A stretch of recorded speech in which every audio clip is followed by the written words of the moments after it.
Get ready to set some shit on fire and freeze yourself half to death, all in the name of a failed terrorist. Yeah, bit weird. Each year on November 5th, all over Britain, people spend the evening crowded round a massive fire, watching fireworks and burning an effigy of a certain guy. Hiya and welcome back to another episode of Bluntly Put. Remember, the 5th of November. Spooky season has ended, but fear not, my loves, the excitement is not yet over. I'm back again to lecture you with a good old-fashioned history lesson. And what are we on this week? Bonfire Night!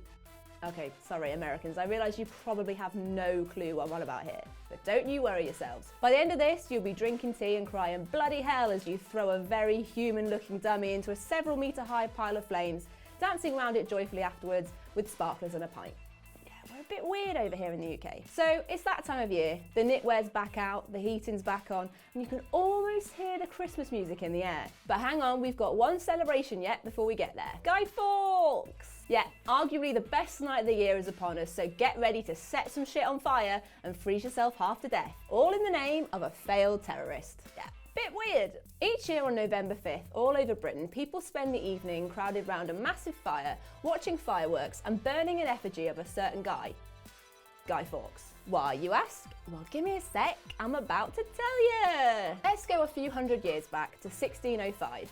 We've got a bit of religion-based aggro going on in England. The ruler at the time, James I, was an out and proud Protestant, aka not a huge fan of the Catholics. But his predecessor, Queen Elizabeth I, no, not the current Liz we know and love, was a Catholic. Honestly, it's like an episode of EastEnders. Get out my Protestant state.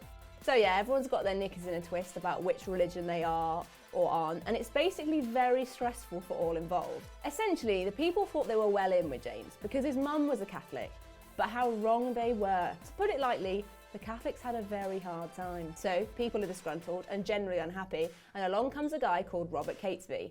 And well, he's pretty fuming.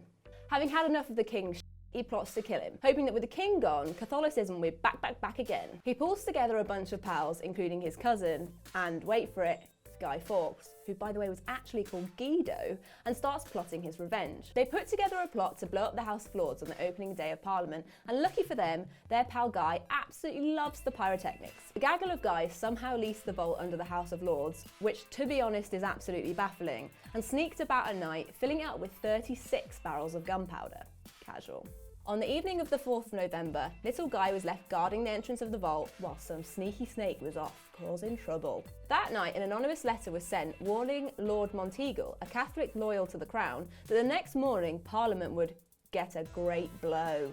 Well, it turns out you can't trust anyone, as in true lunch table gossip style, the king soon heard of this letter, and let me tell you, he was not happy. So, Guy the gunpowder guard got done, and Parliament didn't get blown up. Hooray! The king, not satisfied with merely still being alive, took Guy Fawkes to the Tower of London and royally f***ed him up. After a long and unpleasant bout of torture, poor Guy gave up the names of his conspirator friends, and they were all publicly hung, drawn and quartered. So that's the story of Guy Fawkes, but how did we get to where we are now? Well, as news spread of the failed plot to kill the king, people were absolutely buzzing. And how did they celebrate? With fire! Londoners lit fires to celebrate their not dead king, and before you know it, boom, we've got Bonfire Night. As the years went on, the celebrations got more and more extra, and whilst England still had an anti-Catholic air to it, people began burning dummies made up to look like the Pope. Awkward. It also didn't take long for fireworks to join in, but you know what I say, no pyro, no party. Over time, the Pope was replaced with Guy Fawkes, and the religious elements died down. However, Brits still love to celebrate what we now call Bonfire Night, but maybe we just like an excuse to get drunk and burn things. So, as Americans are filled with sadness as Halloween is over here in our green and pleasant lands, we're building bonfires and getting ready to celebrate the failed assassination of an anti-Catholic king. Weird or not, you decide.